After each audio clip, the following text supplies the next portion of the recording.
Hello, everybody. Today I'll be giving a little lesson about poetry. As you know, uh, April is World Poetry Month.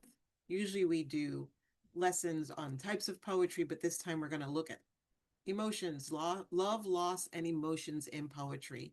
We're going to explore how poets express deep human experiences in verse, and it's also going to be a little bit interactive, which is not something I usually do in my lessons, but today it warranted it. So, why emotion matters? Poetry gives language to feelings we struggle to express. It helps us to explain love, grief, longing, and joy in verse in a way that can connect with the reader, as to be, honest and raw, um, real, so that when someone else reads it, they'll be able to go, yes, I know what that feels like. I understand what that person went through. I can relate. These are words that will stick with the person, not because they're using, fancy language, but because they emotionally moved that individual. Um, oh, yes. So here is where I want to ask, you know, what books or poems made an impression on you?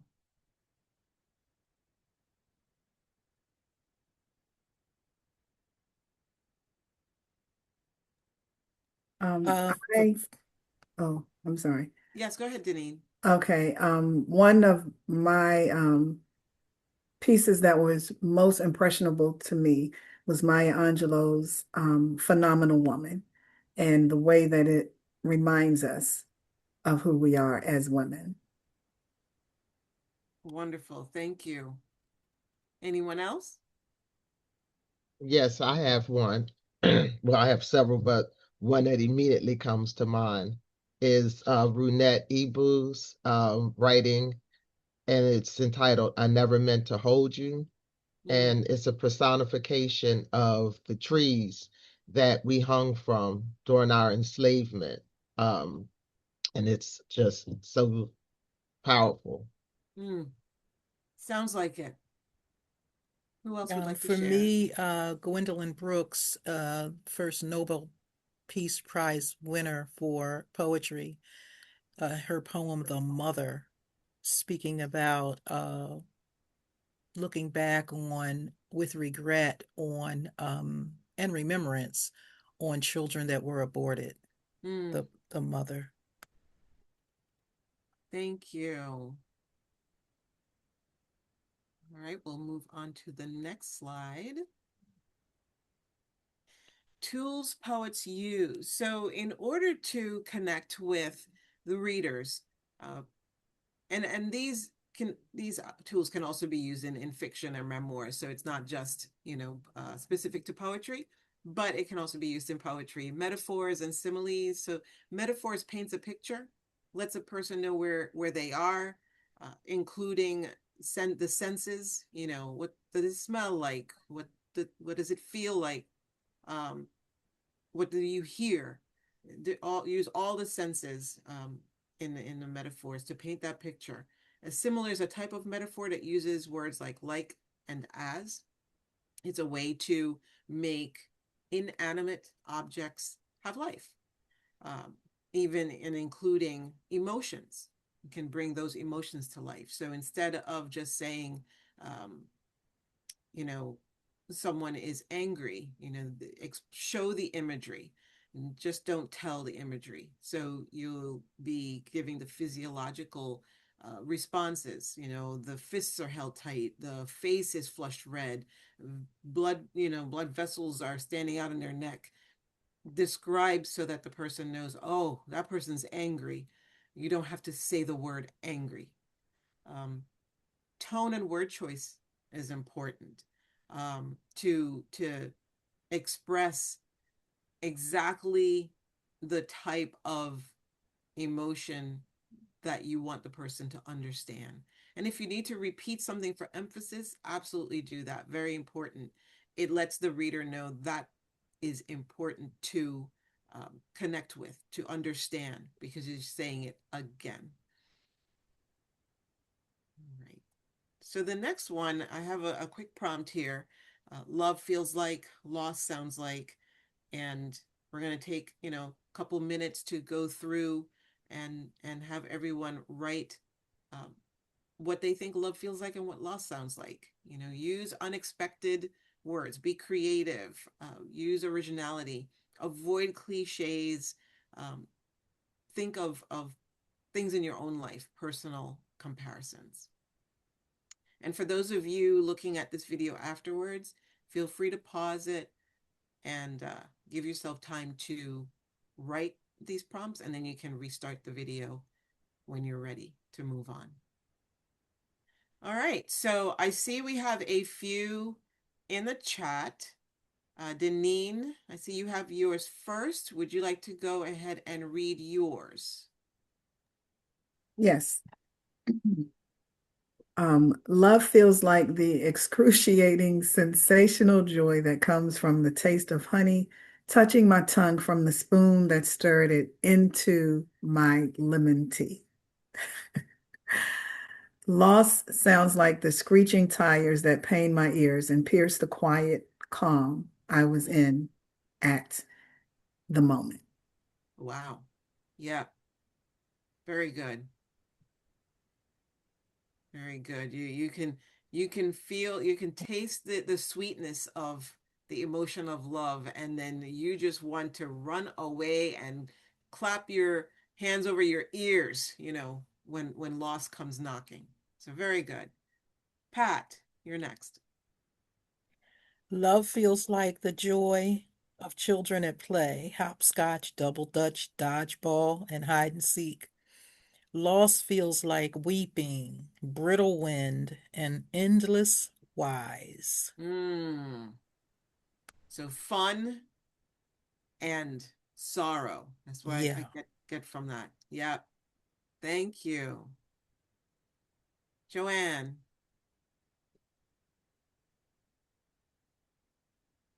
Can you read yours?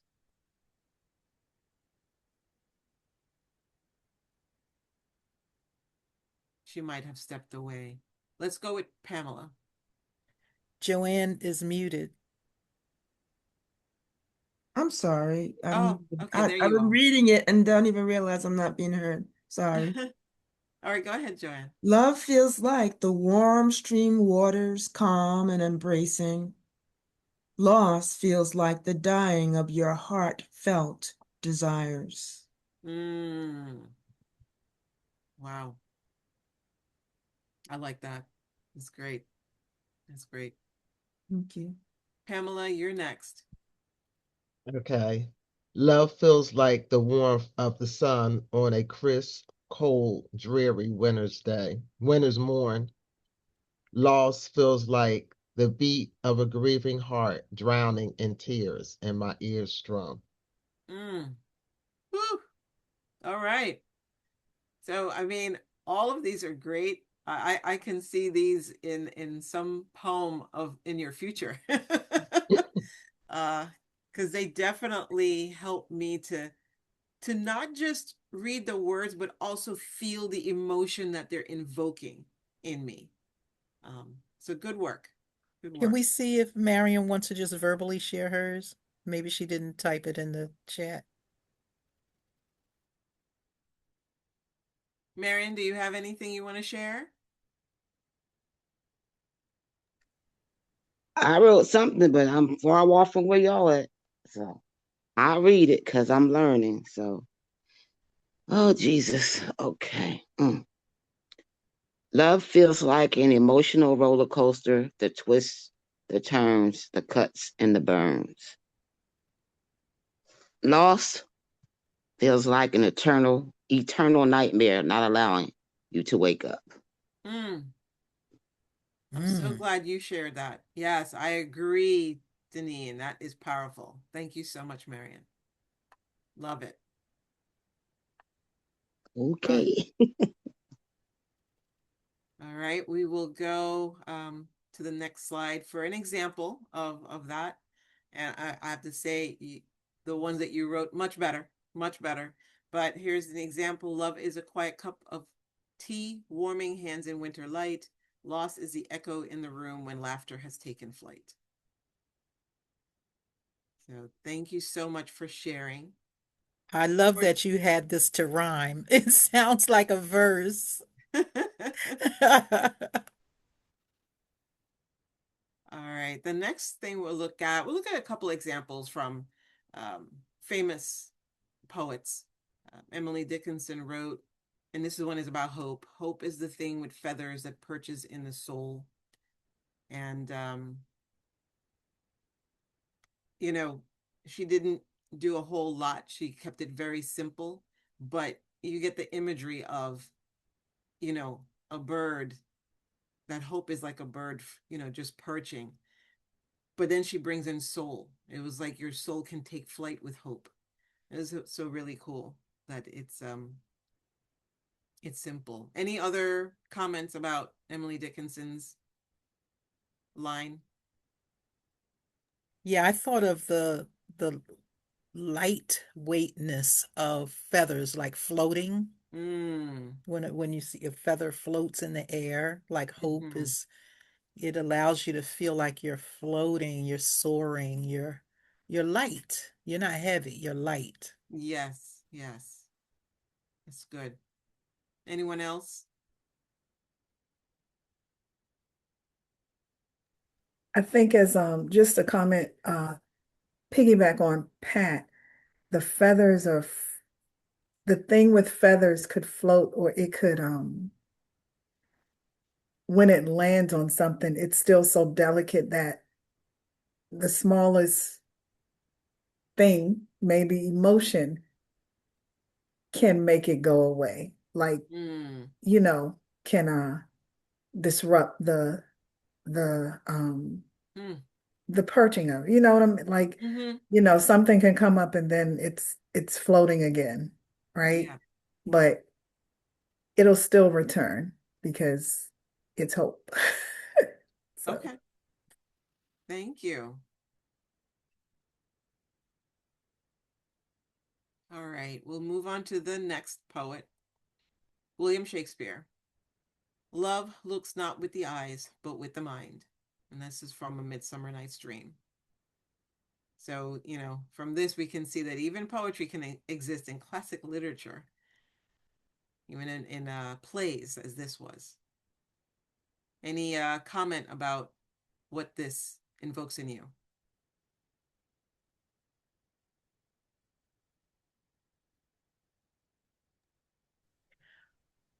I'm gonna say the reality of what love really is. And I'm reminded of the scripture about, man looking on the outward, but God looking at the heart. And because Mm. we are created in his image, um, to find true love, we have to go beyond the physical. Mm. Yes. Anyone else? My first thought when I looked at this was, I don't agree.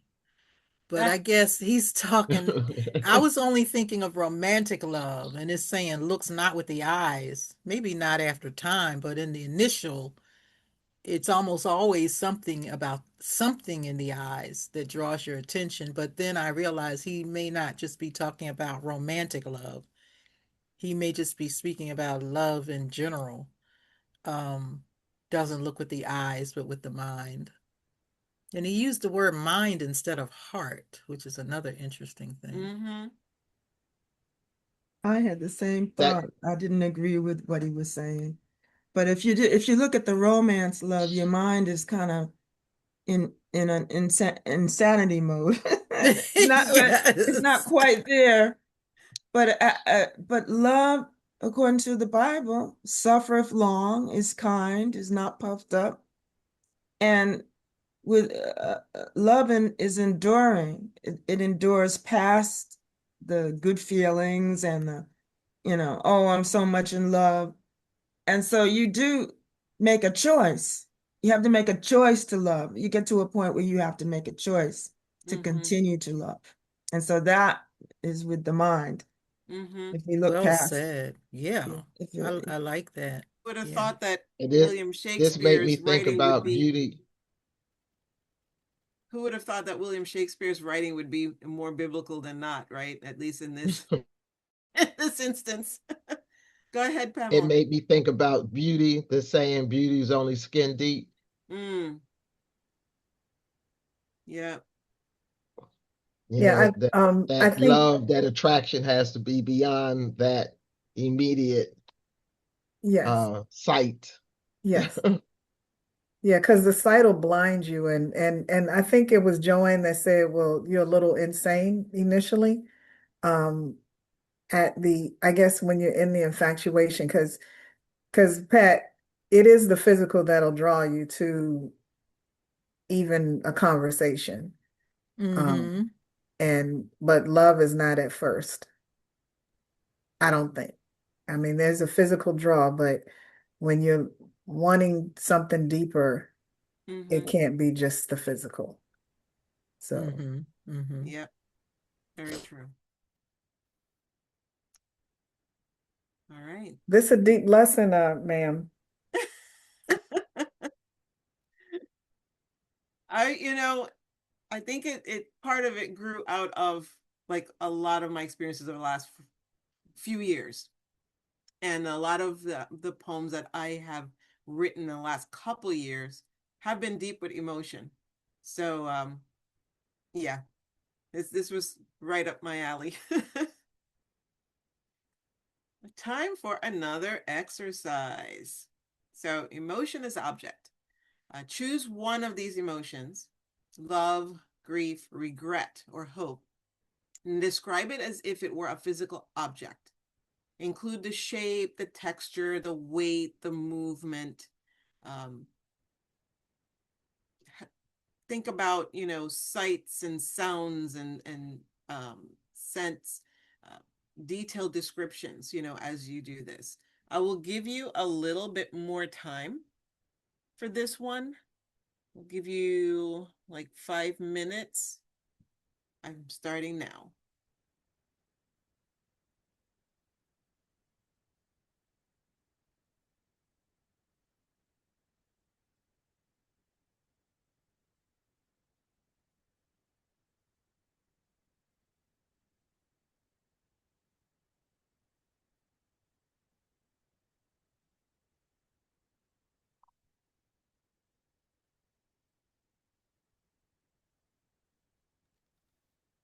yeah. All right. Pamela needs a little bit more time.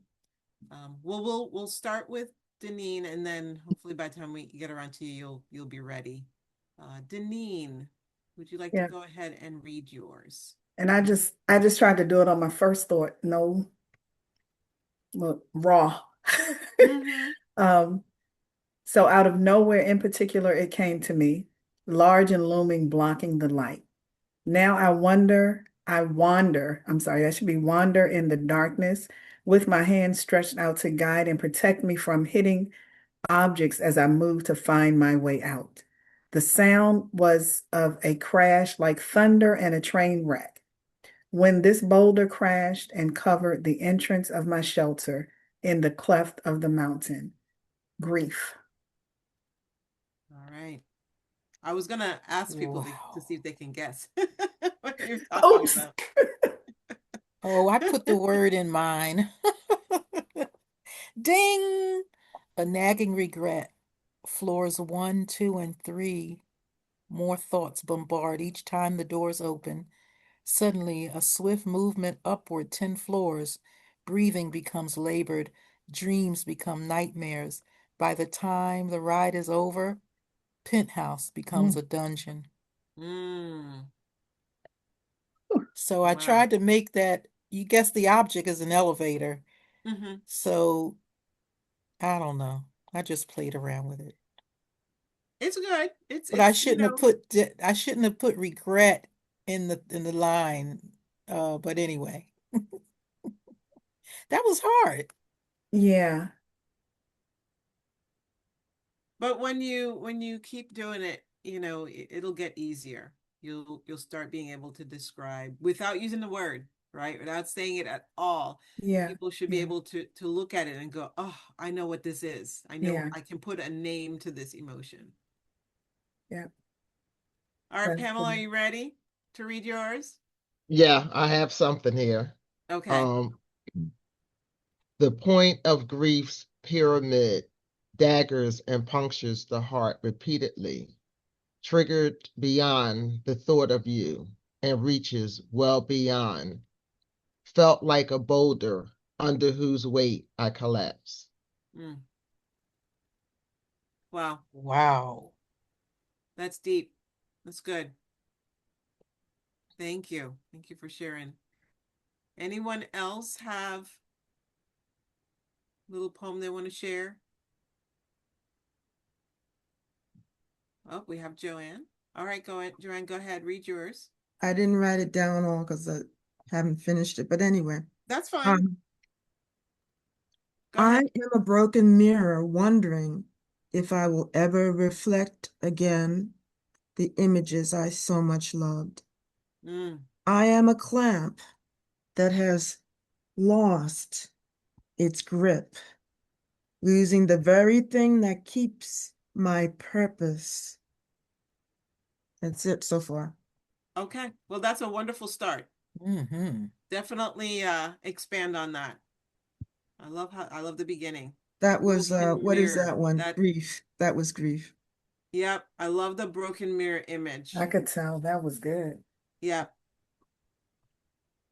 Definitely continue this one. There's going to be a lot there for you to express. Yeah. Mm. Anyone else? Marion, do you have anything to share with us? Yes, I'll read my little. I'll read what I. It's not long. It's short.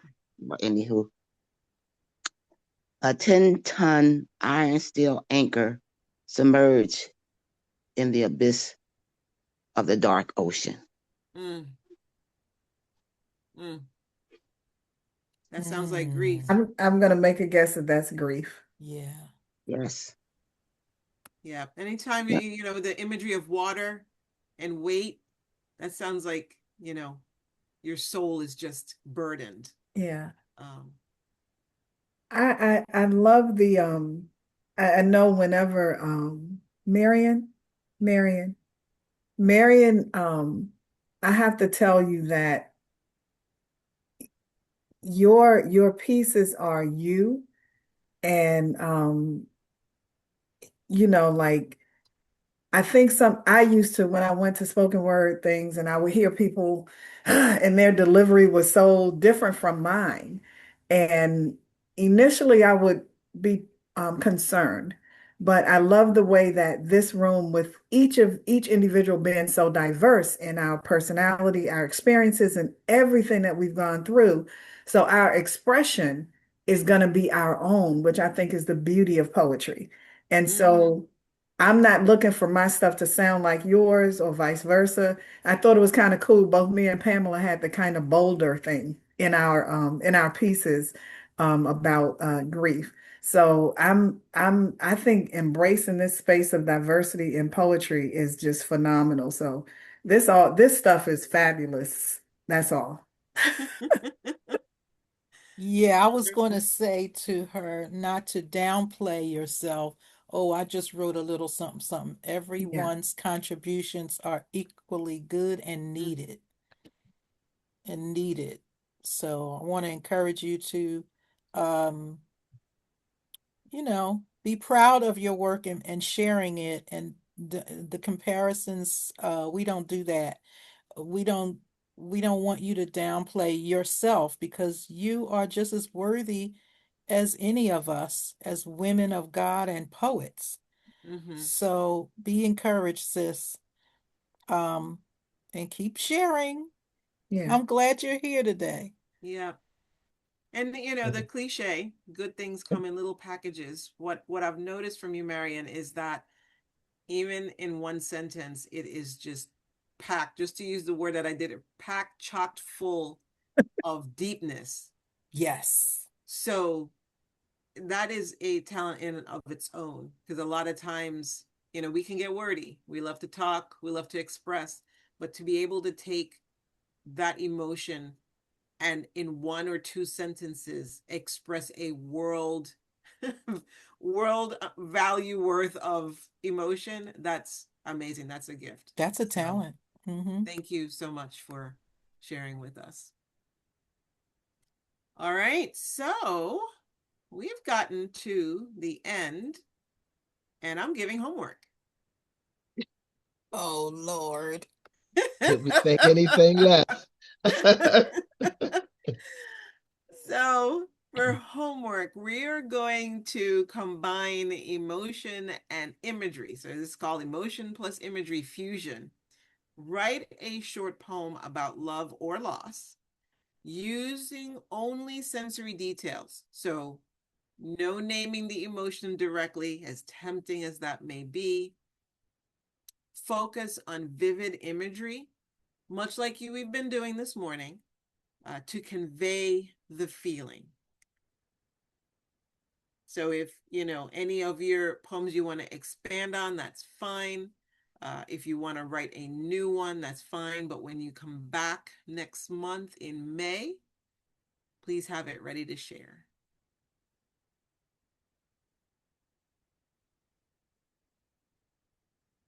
Give you just one moment to note that down. We'll definitely share this with Pat so she can put it in the email. So even if you don't get it here, you'll be reminded.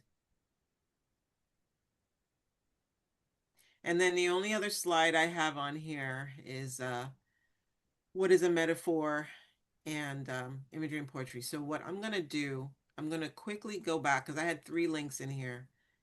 I'm going to put these in the chat so you have it for yourself. This one with Emily Dickinson's poem.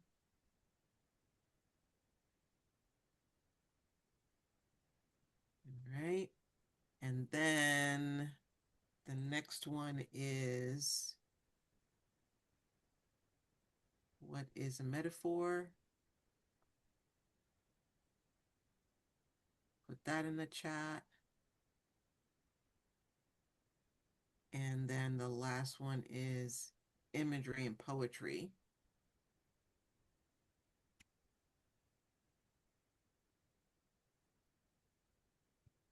Just a definition, just to help you.